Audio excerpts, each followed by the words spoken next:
I'm artist Sarah Vaci, and I've been speaking to some of the most creative people all around the world. I met Steve Nayar, who's been shortlisted for Wildlife Artist of the Year, and we spoke about commissions, confidence and competitions. You're watching How to Be Creative and Stay Positive at the End of the World.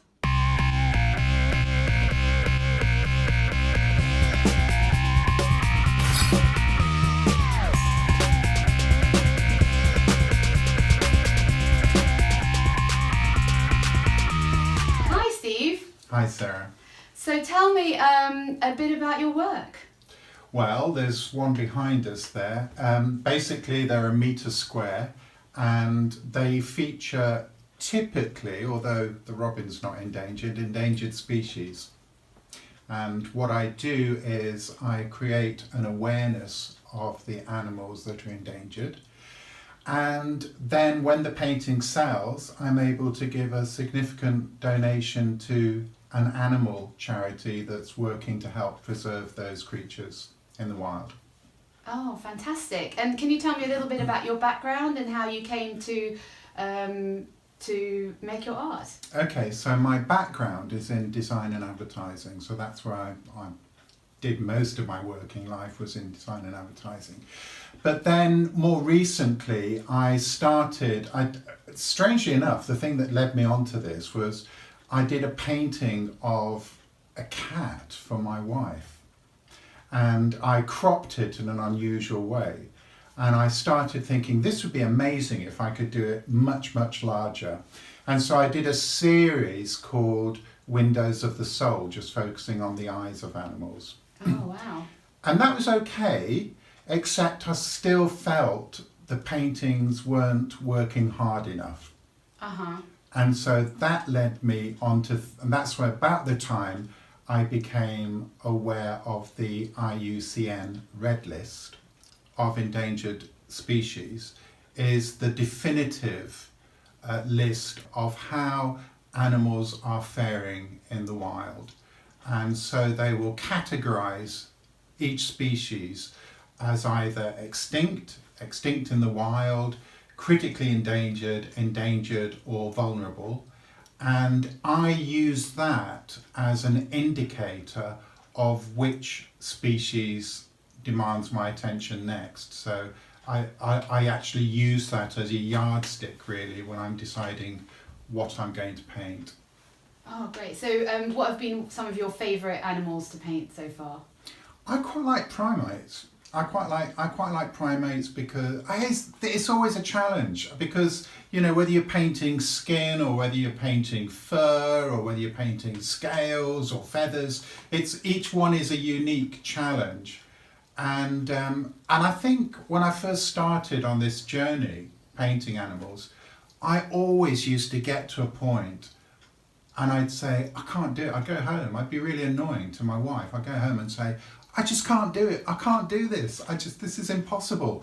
And she'll say, but you always say that. With every painting, you always say that. And it's true, because then the next day I'll come in with fresh, awake eyes and look at it again and carry on and realise that what I thought was an insurmountable hurdle was nothing. And I just get over that hill and carry on. So what do you think, because I've had similar situations where I just think this isn't working and I don't quite understand why, and it could just be when I've done portraits that it's a small thing that needs tweaking and then I have a sort of aha moment. One method that I've used is to look at my art in a mirror to gain a new perspective. Yeah. Have you used, so when you say you hit a point where it isn't working, can you give an example of something that wasn't working, and what do you think happens overnight? Is it just your wife's comments, or just going away for a bit and doing something completely different? What do you think happens in that time?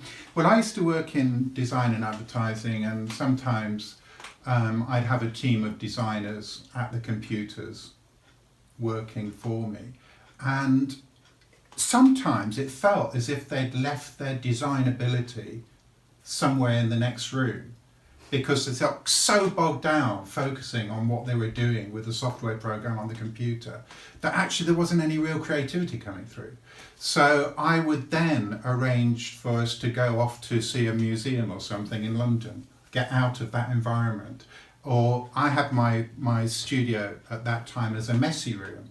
So I had bits of paint and stuff, and I'd get the designers into my room and let them splash some paint around, just so that they could be very different in terms of when they went back to the computer, they saw it with fresh eyes. So in a way, it takes as much as being out of that space. Sometimes it's like just go for a walk, just do something to break that stress of continually working at whatever it is.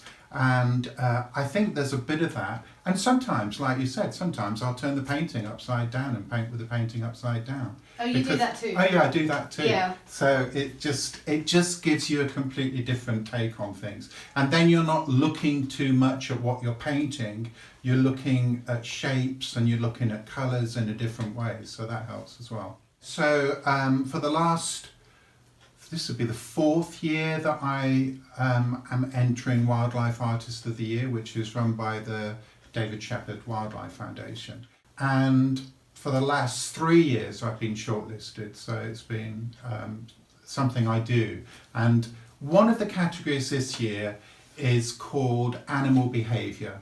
I'm painting a red deer, a stag, and when they're courting, they typically get their antlers down into all the brush and the scrub, and they lift it up with this amazing crown of, well, to us it looks like rubbish, but it's bits of twigs and leaves, and that's what they think makes them look incredibly attractive like to the ladies. A fancy outfit. It is. It's like a dressing up.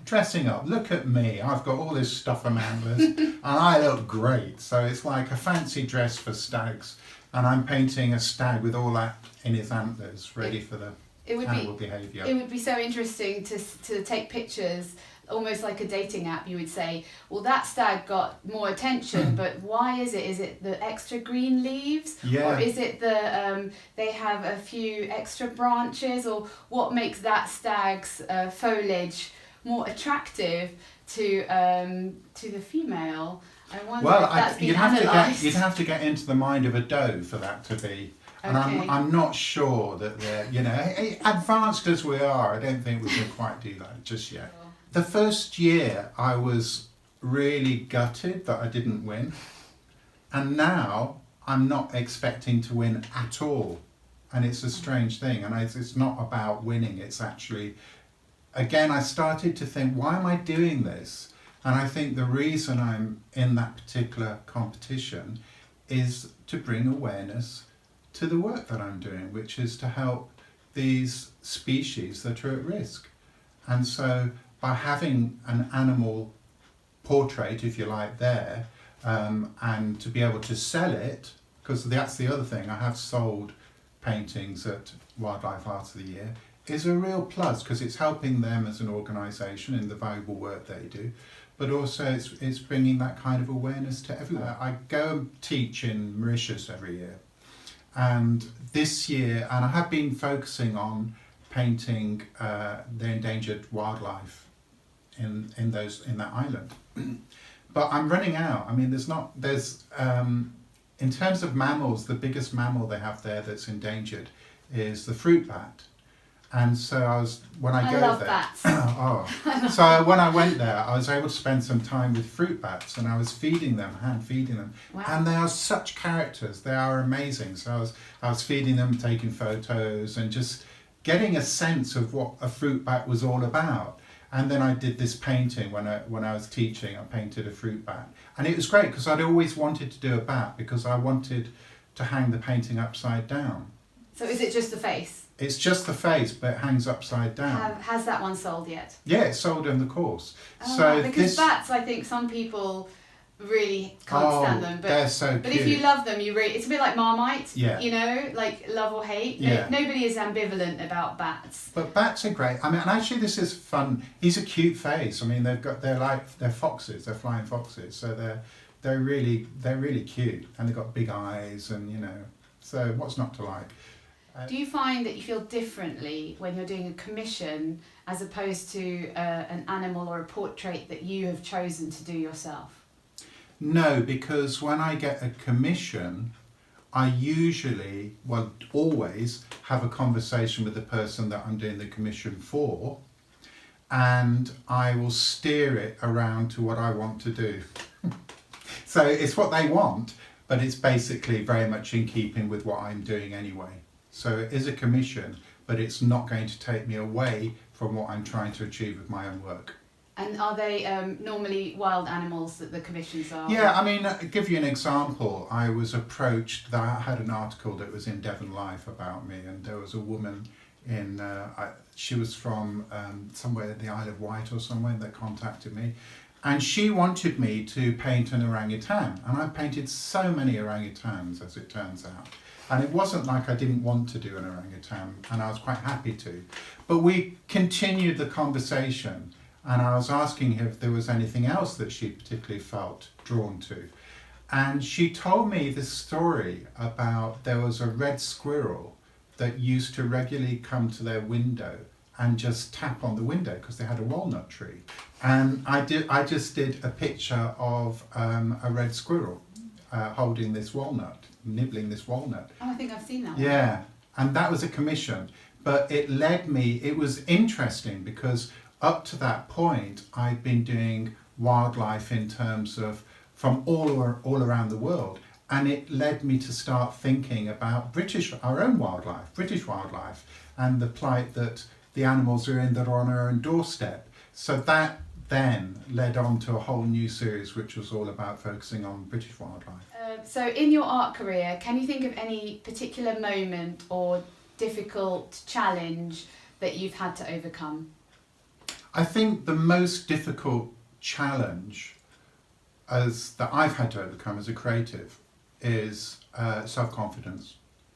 Actually having belief in yourself. And I did a series of paintings, and this is when I first started painting, and I used to do abstract art in those days. And I did a whole series called London Squares. And I sold one of my paintings to a friend, and immediately my reaction was, you're only buying this because you're a friend, not because you like it. So it's this sense of putting yourself down or belittling your ability. And I still, to some degree, feel like that. I don't feel like what I'm doing is special, or I think there's better examples of work out there. I criticize myself incessantly, and that's the biggest problem. It's like that's that little critic that's in my head saying, that's not very good, or you could have done that better, and it's that element that is the hardest thing to overcome. I think it's a balance. I think in some ways it's quite good that I have that internal critic. I think it's quite good that there's part of me that's striving to do better. Because if I get into a comfort zone and think, okay, I've got loads and loads of confidence in terms of what I'm doing, then I'll probably just churn out the same old thing again and again. And actually I want to be questioning. For me, that's a really essential part of the creative process. I want to question what I'm doing. I want to see if there's still validity, and I want to move forward. So that for me is the reason the internal critic's there. So once you almost embrace it as your friend rather than your enemy, then that is what makes the difference. But I that's really interesting, thanks. I wonder if, have you heard of imposter syndrome? No, but I'm going to. Oh, okay. So it's basically where you are really good at something, and yet a little part of you thinks you're going to be found out. Yeah, I get that a lot. Do you know what I mean? I get that a lot. Yeah. And I think that again is that sort of lack of confidence, isn't it? It's that part where you feel like you've got in through the back door somehow. What is the most important advice in terms of your creativity and your work that you have been given or that you've thought of yourself? I think perhaps one of the most important things is if you're going to be serious, you need to do it. You need to actually do it. Just do it.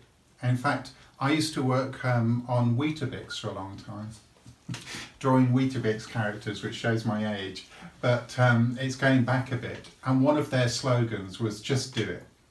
And it's true, because I feel that I have lots of ideas, and actually if you're creative you can have loads of ideas but not actually enact any of them. And it's not just doing it, coming up with the idea and following it through. But even those times when you really don't feel like you want to go to the studio and paint, you still go and paint. You've been watching How to Be Creative and Stay Positive at the End of the World with me, Sarah Vaci. I thought it was really interesting that Steve still suffers from a little bit of imposter syndrome and how he turns that inner critic into something positive. Don't forget to subscribe for more inspiring interviews.